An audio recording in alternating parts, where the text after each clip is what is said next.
Hello, hello, hello. Welcome to Be Bold America. I'm your host, Jill Cody. Be Bold America is a live bi-weekly talk show for those who are motivated to step out with the bold actions necessary to reunite this country, fight for democracy, and learn what they can keep doing, stop doing, and start doing to reclaim our democratic republic. Our future depends on it. Our program today is Suing Fox News. To begin, I wanted to share with you some little-known facts about Fox News. And if you want to know more about Roger Ailes and Fox News, I recommend you read Gabe Sherman's well-researched book, The Loudest Voice in the Room, How the Brilliant, Bombastic Roger Ailes Built Fox News and Divided a Country. His book was also made into a limited series on Showtime starring Russell Crowe. Maybe you saw it. Before Roger Ailes created Fox News, he had proposed a similar TV station concept to President Richard Nixon. In 1968, Roger Ailes sent a 2-page confidential report to Nixon on how the White House could use television as a conservative propaganda tool, and it contained 16 possible strategies to shape public opinion and how TV could be a potent weapon for division. Ailes knew that conflict was intrinsically more interesting than consensus. As Gabe Sherman's book explains, Roger Ailes treated journalism as politics, just another market to monetize. In other words, conflict sells. Conflict makes money. Sherman said that Ailes realized viewers didn't want TV to tell them what happened. They wanted TV to tell them how to think about what happened. As Roger Ailes said himself regarding Fox News, and I quote, "We have no obligation to tell the viewer anything not to our advantage." Advantage? What advantage is he talking about? We have big things to do. Arthur West grew up in Madison, Wisconsin in the 1960s.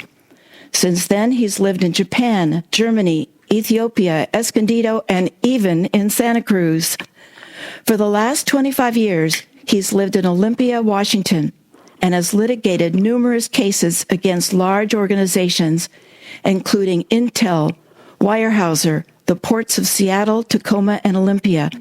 Mr. West is a member of the nonprofit Washington League for Increased Transparency and Ethics, also called WASHLITE. Mr. West is an attorney who has over a dozen published opinions in open government and environmental law. Welcome to the Be Bold America, Mr. West. It is an honor to speak with you. Good afternoon. I'm very happy to be here on your show. We're very happy that you're here. Just to dive right in, Arthur, what is WASHLITE and how did the nonprofit decide to sue Fox News? Well, WASHLITE is a nonprofit corporation that 4 of us formed about 3 years ago to conduct public interest litigation. We were mostly concerned with open public meetings, campaign practices, suits, things like that. So the 4 of us got together and figured we should have this organization because it would be a good way to pool our resources, and an organization in court is afforded a little more latitude than an individual, and it's harder to smear an organization than it is of any particular individual, which is a tactic that's often used by large corporations or powerful interests. And so how did you decide to sue Fox News? Well, actually, most of us were just, dealing with the beginnings of the pandemic, and I got a call from my friend Matt down in Centralia, and we started talking, and he told me about all the crazy stuff that was on Fox News, and I started doing some research, and then I realized that a lot of the stuff that I'd been hearing second and third hand was actually Fox News propaganda. And the more I looked into it, the more objectionable it became. Like, I don't usually spend a lot of time watching news on TV, but it looked to me like Fox News wasn't really a news source so much as it was a propaganda machine, and it was being used not to inform people, but to cram a party line, a partisan party line down into people's consciousness that was very difficult to uninstall. One of our members, Dave Koenig, contracted COVID-19. Oh my! And that was one of the things that sort of precipitated us to thinking that maybe we should do something. Then we did some research into the state's Consumer Protection Act, which in Washington we have a very broad Consumer Protection Act was adopted with the intent of protecting the people from all forms of deceptive and unfair practices in the course of commerce. We talked to some specialist attorneys, and they said that it was a arguable case, and so we got Liz Halleck, our friend and associate from Yakima, to research, and we wrote the suit up and filed it on, I think, April 2nd was the date that we filed it. And it just coincided with the letter of journalists condemning Fox News for endangering people with their reporting. So it was a timely filing. I would add one more thing. I'm not an attorney. Oh, I'm sorry. Okay, but my mistake. Liz Halleck was our original attorney after we got the case filed. Another attorney who was from Seattle called us and wanted to be involved, and so that's how we got Catherine Clark, who has been doing the work in the trial court and now on appeal.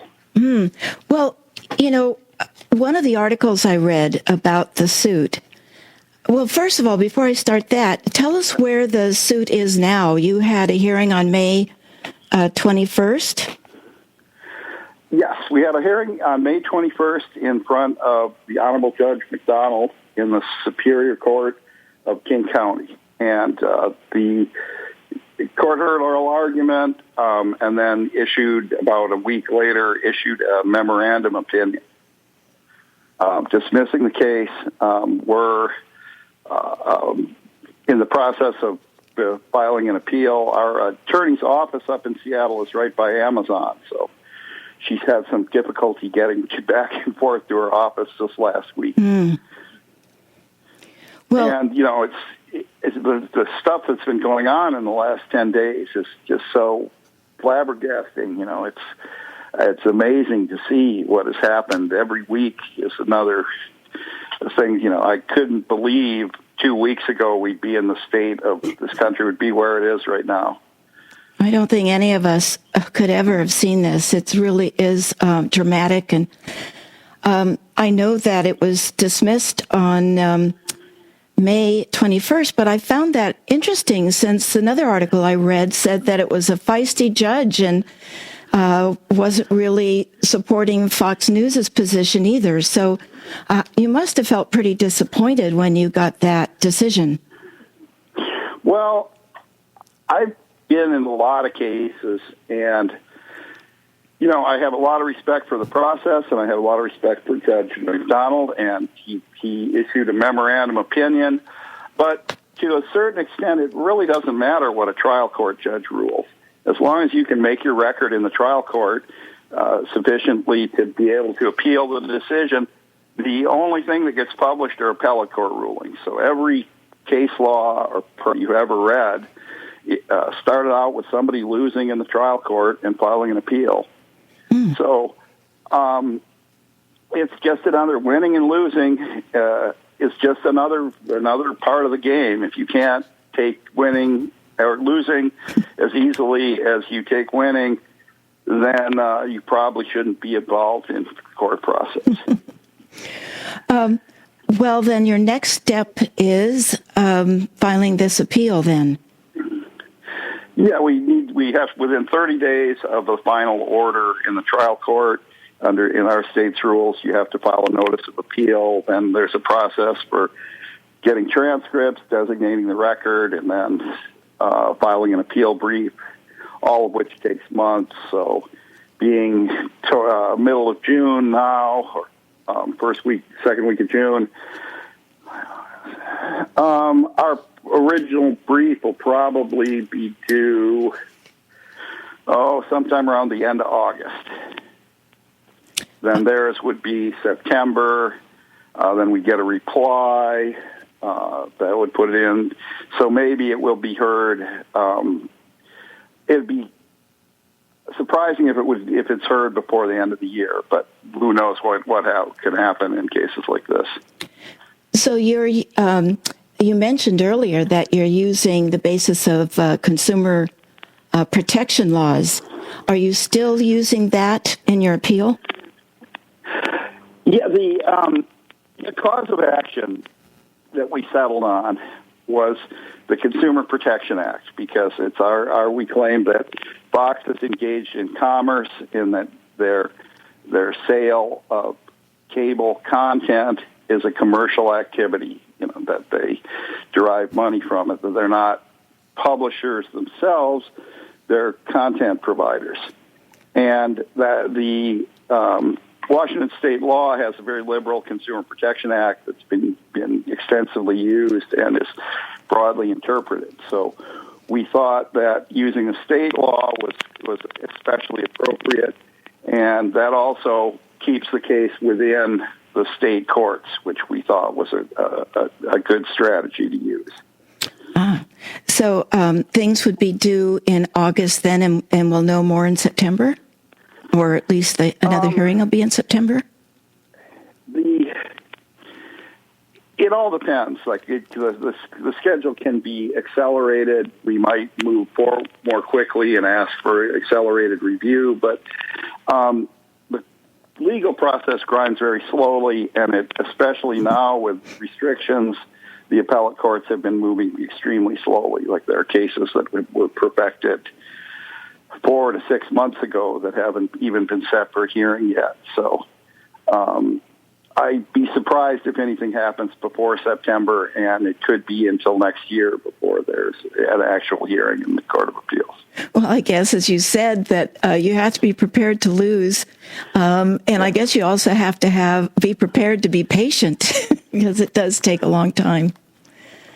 In any conflict, you need to be very patient and deliberate, and that's one of the things that perhaps people don't realize, is that to make any type of lasting change, it not only involves quick actions, but it also involves prolonged and patient actions. So you have to know when to act and when to act quickly, and when to be patient and do nothing. And both of those are very important concepts to learn and try to master.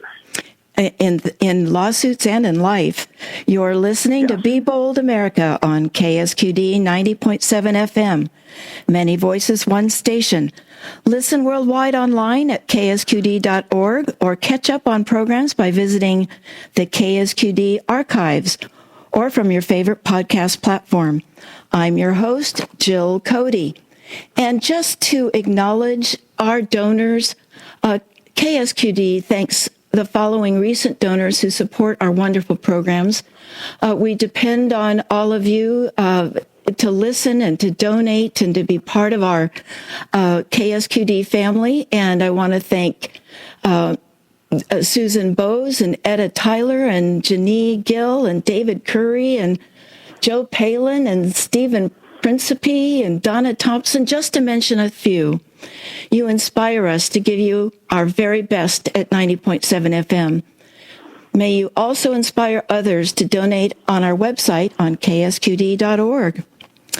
Today, our topic is Suing Fox News, and we're speaking with Arthur West, whose nonprofit, Washington League for Increased Transparency and Ethics, sued Fox News over the network's coverage of the coronavirus pandemic. One of the things I wanted to ask you, Arthur, too, is that one of the articles I read said that your attorney, Catherine Clark, stated that there has never been a right to lie. There's never been a right to make a patent false statement, particularly on something like the pandemic. But a previous guest on this show, who's also a constitutional attorney, Michelle Welsh, emailed me, and she said, unfortunately or not, the U.S. Supreme Court has held that we do have the right to lie in U.S. versus Alvarez. So, it seems that there aren't any things that protect the public from lies. Your thoughts on that? Well, the First Amendment jurisprudence is very complicated, and there's a lot of hair-splitting and technical details that go into it. Also, attorneys don't always express exactly what you want them to express. But the essence of this case isn't so much that they were lying, but that they were knowingly misrepresenting matters concerning a contagious pandemic disease.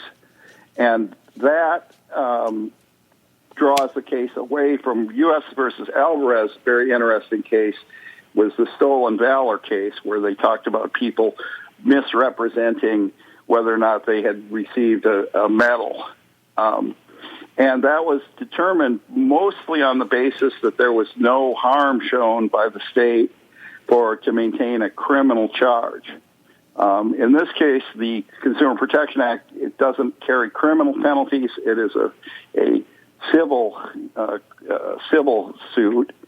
And in contrast to Alvarez, the speech we're dealing with here was not only false, but harmful. And there are a number of studies have come out that underscore the fact that those listening to Fox News and Sean Hannity in particular were statistically less likely to take precautions and were more likely to engage in risky behaviors and didn't believe for at least a period of time that the coronavirus was dangerous.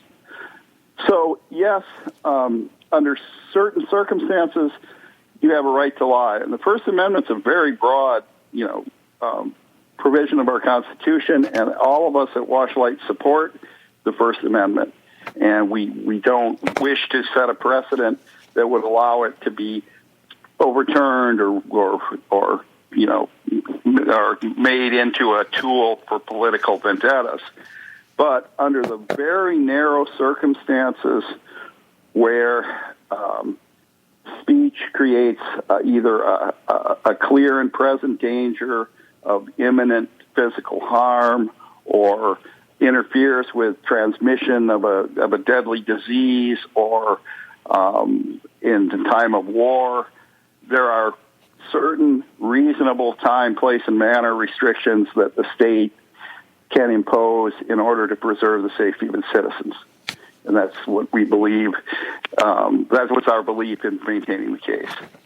Well, I did have a question emailed to me, and I think we've answered it, but I just wanted to say, the person that emailed me said, why is it okay for Fox to lie about both COVID and climate change when both are equally lethal? How can they get away with it given the consequences of life and property and still call themselves news? And what about the exemption to First Amendment if the falsification causes public harm? Can you comment on that? Well, there's a difference between what's morally wrong and what's legally wrong. And I'm sure a lot of liberal people believe that what Fox News is morally wrong. I certainly do. But, we do live in a society where people have a right to have viewpoints that can conflict with the orthodox opinion. And so we have people from all over the spectrum. The problem that we have with Fox News isn't so much just that they are putting out, disingenuous information. It's that they have a monopoly position in the cable market. Fox News is broadcast to over 90% of American households. It reaches over 200 million people a week. I think 40 to 60% of people over 60 have Fox News as their primary or exclusive source of news. So Fox News is not just, your average, your politician up on a soapbox or your neighborhood newspaper. Fox News is a monopoly player in a very highly restricted field of commercial cable programmers. So their speech, in at least our view, is not the same as a citizen speaking, because it's much harder to counter-speak. The theory for one of our theories for the First Amendment is anyone should be free to say whatever they want, regardless of whether it's a lie, regardless of whether it's dangerous, because counter-speech is the remedy for false and dangerous speech. So someone tells a falsehood, that gets exposed in the marketplace of ideas. And that's a great theory if we had a free market of ideas. But, free market economics is only so good as the free market. And one of the problems we have in today's society is that media is dominated by a few large players, and what with Fox News and social media, and then you have, a prominent politician using Fox News pretty much as he's been compared to the Ministry of Truth, and then, bouncing things back and forth from Fox News to his speeches to Twitter. It becomes more than just ordinary speech, at least in our view. Dominant media companies who are in a dominant position on the new global electronic town square. There ought to be some special rules for them because of their dominant media position and because of the disproportionate influence their false and harmful speech can cause. So it seems between the tweeting and the station and the Congress members and et cetera, that it really is a self-generating cycle of messaging. One begets the other, I guess. Also, Columbia University just recently released a study called "The Pervasiveness Effect," the effect of Fox News. That the what people watching Fox News reduces their propensity to stay. That something like people are more. I'm trying to read here what I wrote. I'm sorry to say I can't read my own handwriting. But I think you've seen the study. Is that right? That they that gets back several points higher. Right. Thank you. The effects of our suit, and we were very careful to make sure before we filed the suit that we had meritorious claims and that we had a reasonable prospect of success, because we didn't want to get into the point of just throwing stuff up at the court and seeing if it would stick. So we did a lot of research and a lot of case law reading before we did the suit. But it's not always necessary. With that being said, it's not always necessary to win in a conflict in order to create results. And one of the things that I think our suit precipitated, if nothing else, was a greater scrutiny of Fox News and its effects on its viewers. And there have been 3 studies, one from the University of Chicago, one from Harvard, and then the most recent one you spoke to. And all of them associate Fox News viewership with significant adverse effects in regard to the pandemic.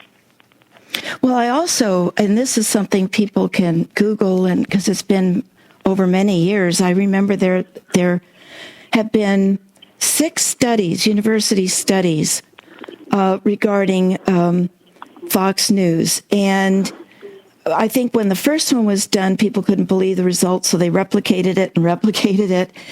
And what they found out is that people that watch Fox News are no less than people who don't watch news at all, meaning that they're not misinformed, they're malinformed, that they believe wrong things.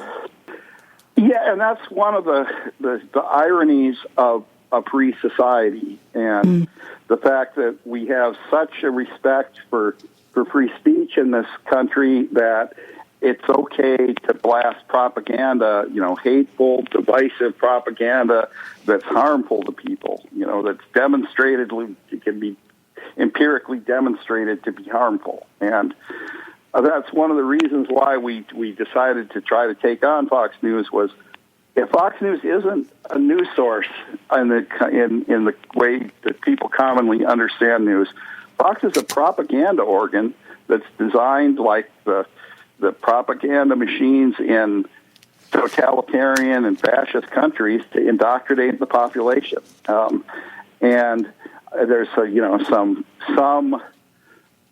times when they're not doing that, but largely Fox News in the cable form and the Fox and Friends acts for political purposes to put out a party line, and the close relation between Fox News and our present administration has been documented by a number of people, and there's a number of authors and articles that compare it to the Ministry of Truth in 1984, which spent all of its time remaking history and putting out false narratives, just like Fox does. So we pretty much live in a 1984 type society where we have large organizations whose entire purpose for existing is falsifying history, falsifying the truth, and indoctrinating the people so that Big Brother can maintain control over them. Mm-hmm. 1984 was not a fiction; it was a parable, and to a certain extent, we live in that society now. Well, in reading Gabe Sherman's book, Fox News was never intended to be a news source. They use the word news in their title, which is misleading. And then they had, if you remember, for years, the phrase fair and balanced. But if you notice, they've dropped that. They don't really talk about being fair and balanced anymore, which I found very interesting. It just sort of went away. And then one day I was working out in my my gym, and the bank of television sets that are up there above the treadmills. I was just watching the banner underneath one of the shows, and it said fake news versus Fox News. And I thought that is a real subliminal message that anything else you look at or watch is fake, and then it's Fox News. Yeah, well, that gets back to how this type of divisive propaganda, divides our country. When I was growing up, there were Republicans and Democrats, and they had, political divisions, but everybody thought of themselves primarily as Americans first. Right. There wasn't this, divide like we have today. Also, everybody watched the news, and the generally accepted facts were not in dispute. Pretty much everybody watched Walter Cronkite and trusted what he had to say. We don't have that anymore. We don't have a society where people think of themselves first as Americans and then second as Democrats or Republicans with a respect for the other side. We have very polarized camps of people with mostly no respect for the other side and no continuity of objective reality to base their decisions on because of this whole propaganda, fake news / right-wing news divide. And so we have a group of people on one side believing one set of facts and a group of people on the other side believing another set of facts. And the unity of purpose that America used to have that made America such a great place is something we're very much in danger of losing. And I want to get back to that after this break. If you're just joining us, you're listening to Be Bold America on KSQD 90.7 FM. Our topic is Suing Fox News, and we're speaking with Arthur West with the Washington League for Increased Transparency and Ethics. I'm your host, Jill Cody. Tune in to KSQD this Sunday for State of Mind, hosted by Santa Cruz licensed psychotherapist Deborah Sloss. Deborah's guests are college student Elena Shane and Santa Cruz psychologist Sheila Siegel. They'll discuss the increasing prevalence of anxiety disorders in teens and young adults. Elena courageously shares her story of navigating severe anxiety since she was a young child, her placement in a residential treatment program at age 10, and how, together with her family, she developed skills to better navigate her life. Elena also discusses how her psychiatric service dog, Tucker, has helped her cope. Dr. Siegel helps us understand teen anxiety symptoms, shares tips from clients, and offers resources. We also discuss the impacts the coronavirus pandemic is having on teens with pre-existing anxiety conditions. This is part one of a two-part series on teens with anxiety. Join us for State of Mind Sunday evening at 6 o'clock here on KSQD 90.7 FM and ksqd.org. Now back to our bold and impressive guest, Arthur West. You know, Arthur, I wanted to just pick up where we left off because one of the purposes of this radio program is to talk about the actions necessary to reunite this country and save our democracy.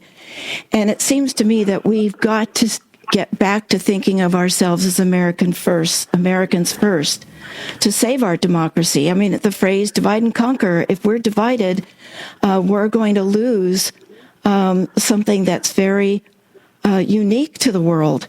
And I do remember many years ago that there was a firewall between the news and the rest of the television station, or the news and the rest of the radio station, that the news wasn't to be monetized. And that firewall broke down somewhere along the line. And now news has to be monetized. It has to make money. And I think it gets more impacted by advertising and sponsorships and corporate board agendas. Do you have any ideas on that? I'm not sure that the problem with our modern media and our modern electronic social communication systems is false information spreads even more quickly than true information. For some reason, people are more likely to convey it. And as the head of the UN observed, we were not only suffering a pandemic, we were suffering from an infodemic. You know, we have a virulent disease in our information stream. I'm not sure. You know, I don't have the solutions. I just see that in the last 40 years, there's been a marked change between how people view the world and the fact that instead of having one narrative in the news, now we have basically two competing narratives. One, you have your CNN and your liberal news, and then you've got your Fox News and Breitbart and OAN and those. And the Fox News itself has been at the forefront of saying all other news is fake. And they, to my viewpoint at least, the stuff that Fox puts out is not very well based, in fact. And it's propaganda, and the type of people listening to it, once they hear it and see it on TV enough times, you can't get it out of their minds. And the real irony of our whole class structure right now is most of the people who are getting hurt the worst by the way things are now are the most steadfast supporters of the status quo. It's the poor, uneducated white people in mid-America who most strongly support Donald Trump and the existing capitalist system. They're the ones who are getting hurt the worst. Mm-hmm. they're the ones who don't have secure jobs. They don't have health care. Their kids can't go to college without amassing so much debt. They'll be financially crippled for life. These are the people who, in a rational society would be the ones out there protesting. So it is very puzzling to me how we've come to this point, and I know that it's wrong. I don't have any real solutions. I think people should get more involved. They should get more involved with, they should vote. They should participate in their lawmaking process. They should go out and join the demonstrations if they want to.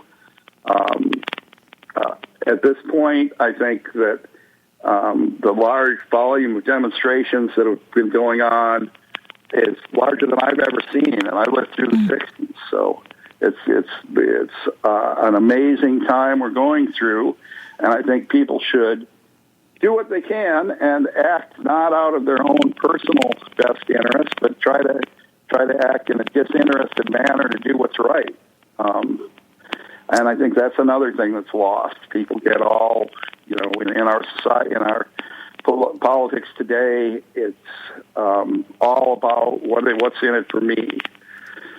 People lost the idea that we're part of a bigger society. We need to have compassion for everyone in our society, and we need to act in everyone's best interest. And if you start thinking about it that way, barriers to universal health care, the thought about, whether we should have armed people going around with the ability to kill people virtually at whim, none of that is supported by that type of thinking. So, the problem I see a lot of is that we've allowed psychopaths and people without any compassion or any actual humanity to lead our society, and that's something that we need to change. Arthur, let me do just one housekeeping issue, in that sometimes your phone sounds like you're underwater or making a clicking sound, so I don't know what connection you have, or so I just wanted to let you know that occasionally, if you've got a line to what you're talking to, maybe it's not clicked in tightly enough.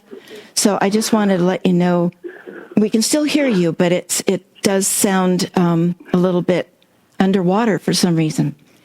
Well, I'm sorry, there's a storm going on. There's some high winds. That might be part of it. I'll move into the other room. Up in Washington, you're having a storm. Actually, it's 70 degrees here in Santa Cruz, and doing a weather report. So that may be it. That might be having some effect on your phone. Well, one thing you were talking about, the people that should be out protesting, and they're the very people that are watching Fox News. I do want to share with you and others that there's a wonderful documentary out called The Brainwashing of My Dad. And I think it's free on Prime Video. And The Brainwashing of My Dad it's done by a daughter who knew her father as very loving and caring and not prejudicial at all. And then he started a job where he was driving in a car for a long time and got connected into right-wing radio programs, which connected him to Fox News. And he just completely changed as a human being. And her mother was worried about it, and she was worried about it so much that she started a GoFundMe account to create this documentary. And she documents exactly what her childhood was like and what her father was like until Fox News. And the monetizing of conflict and the monetizing of grievance and the monetizing of victimhood, these are things that keep eyeballs attached to the radio waves or the television station network. And so he became more full of grievances and felt more of a victim. And what was interesting is how they resolved it. And I'll say that it has a happy ending, because how they resolved it was they moved, and the mother and the daughter just told them they couldn't get Fox News at the new house. That it just wasn't offered. They couldn't get Fox News, and the wife went into his computer and cleaned out the Fox News right-wing websites and all of that. And miraculously and very happily for his wife and daughter, he returned to the nice, wonderful man that he had been. And I just recommend people watch this documentary because it is fascinating, the grip that Fox News can have on people. Yeah, well, if you look at the reasons why the Weimar Republic fell and why the Nazis took over, it wasn't by accident. There were economic problems, but there were some very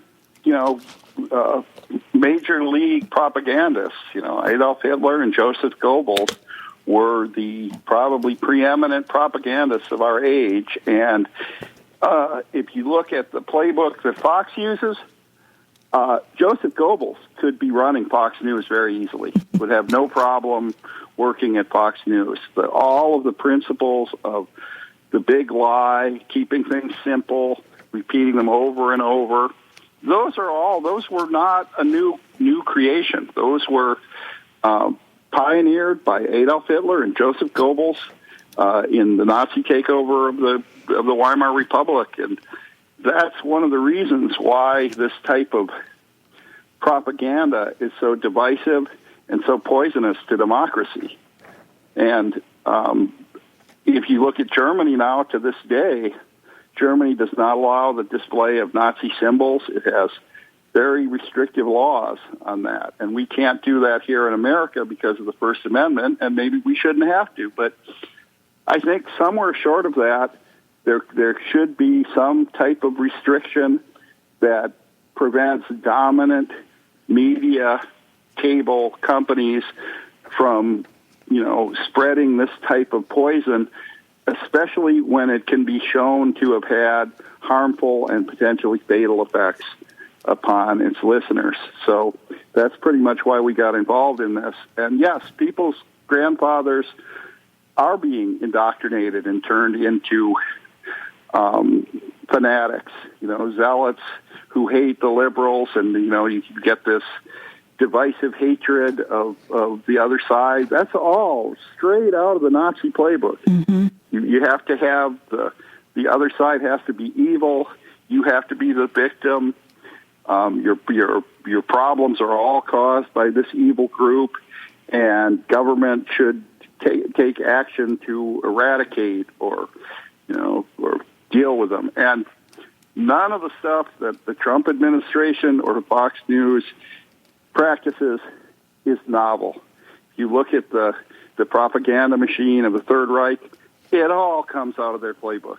And that's the really dangerous and frightening thing about the Trump administration and its relationship to Fox News and the ability of Fox News to reach into 90% of American households, just like the television sets in 1984.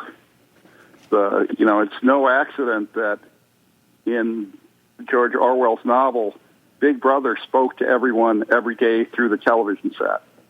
It's an omnipresent media. It has a capacity to control thought like nothing else before it. And these dominant cable companies are using it to just blast out this, wall of disinformation and fake news that is so omnipresent, it just by interference crowds out the truth and, the continuity of information that's necessary for a united society. Well, we've given some homework here to read Gabe Sherman's book on The Loudest Voice in the Room and a documentary on brainwashing my dad, and then to reread, if you haven't read it for a long time, the 1984. You're listening to Be Bold America on KSQD 90.7 FM. Many voices, one station. Listen worldwide online at ksqd.org. Hi, I'm Tom Hartman, your host for Progressive Talk on K-Squid, 90.7 FM, community radio for the Central Coast, 4 p.m. weekdays. KSQD is a vital media resource for listeners in Santa Cruz and Monterey counties and worldwide on the web. Please help support this station by making a contribution to keep the station thriving. Go to ksqd.org and give what you can to help keep shows like mine coming to you daily at 90.7 FM. You know, with 6 large corporations owning most of the media, it's essential that listeners support grassroots, locally run radio stations like KSQD.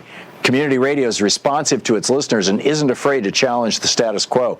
Please join me, Tom Hartman, in supporting K-Squid, 90.7 FM, community radio for the Central Coast by making your pledge today online at ksqd.org. That's 90.7 FM, K-Squid. Catch me right here at 4 o'clock this afternoon. Thank you, and tag You're It. We're back, and the topic we're discussing today is Suing Fox News, and we're speaking with Arthur West, whose organization WASHLITE sued Fox News and is going to appeal. I'm your host, Jill Cody. And Arthur, you were talking, when we were talking earlier before the show, you were mentioning about a recent decision of the Ninth Circuit and the Supreme Court in the Pentecostal church case, and that was encouraging to you for your appeal. Surprisingly, the Ninth Circuit issued a ruling that quoted some of the very case law that we had cited previously. The case came before the court on a challenge to restrictions from the governor of California on assembly, and the challenge was a free exercise of religion challenge, which is under the First Amendment, because the First Amendment protects not only speech but 4 other rights as well, one of them being the free exercise of religion. And in that case, the Ninth Circuit ruled that where state action does not infringe upon or restrict practices because of their religious motivation and does not in a selective manner impose burdens only on conduct motivated by religious belief, it does not violate the First Amendment. And it said, we are dealing here with a highly contagious and often fatal disease for which there is presently no known cure. In the words of Justice Robert Jackson, if a court does not temper its doctrinaire logic with a little practical wisdom, it will convert the constitutional Bill of Rights into a suicide pact. They cited Determinello versus City of Chicago. And that determination was recently upheld by the Supreme Court by Justice Roberts, writing a concurrence with the 4 liberal justices of the Supreme Court, talking about the ability of states to regulate in areas of and take action in areas of where the citizens were presented with grave harm, and that federal court shouldn't interfere with that. We think that at least those rulings stand for the proposition that in times of a pandemic, the rules are a little bit different, and that whereas freedom of speech is a fundamental American right, when it comes to stating false information or broadcasting false information through a dominant media source that can and does have significant adverse effects upon the populace, there's a little bit of room to regulate that. Now, I had another listener who was also a guest on this program last year talking about prior restraint, which is unconstitutional under the First Amendment. Well, prior restraints are very hard to sustain, and there is no absolute constitutional right to do anything. The example in Shank was you can't go into a theater and yell fire. That's not protected. You can't go and tell someone you're going to kill them. Your First Amendment rights are subject to reasonable restrictions. In fact, all of our fundamental rights are subject to reasonable restrictions of society necessary to preserve civil society. So there is no absolute constitutional right. But there are, and what it comes down to is what type of scrutiny is applied and what level of state interest is necessary and how broad and how content neutral the restriction is. And there's several levels of scrutiny. Now, in this case, we're not talking about prior restraints. We're talking about post-speech actions because they already said it. A prior restraint prevents information from coming into the marketplace before it's been placed in the marketplace. What we're talking about in this suit mainly is post-speech actions, which is after you speak, what happens. And there's never been, the doctrine of prior restraint, and there's a good essay on that by Professor Emerson, talks about keeping stuff entirely out of the discussion. Whereas what we're talking about is dealing with something that not only has been in before the public, but it's been before the public repeatedly as a result of a monopoly cable content provider. So the prior restraint doesn't really figure into this case because we're talking about post-speech activities. Well, in these last few minutes, can you tell our listeners what people can keep doing, stop doing, and start doing regarding your lawsuit, regarding Fox News? Any ideas of activities that we can do to make it better? Well, one of the things that I would ask people to do is, form their own organizations and become their own autonomous organizations and start doing things themselves. One of the beauties of our group is that we don't really need any help. We formed a small organization. We plotted it out fairly well, and that's what people should be working themselves to do something. Even a small action is better than nothing. You could send postcards to our president at his new address at 1600 Black Lives Matter Plaza. You could, if you're healthy, you've got a mask, you're outside, you feel secure, go out and join in to some of these peaceful protests. Make sure that you act in a peaceful and respectful manner. If that's what you want to do, go do that. I would, support independent media is a key thing because in this conflict, we've had the support of a number of small media sources, and it's indispensable for anyone doing any form of real activism to get media coverage. And without small media, the large media can freeze out whatever they don't want to cover. Well, go ahead. Go ahead. So small media is small local media organizations are essential to our democracy, and people ought to support them. We should. I would ask people to look at their local state organization that regulates cable television. Maybe go to some meetings and see about if there can be something done to have better regulation of monopoly cable providers such as Fox that provides cable content to AT&T and Comcast and your cable providers, because right now you buy cable, at least in this state, and it's like that many other places, when you buy a cable subscription, you automatically get Fox News. You can't opt out of it.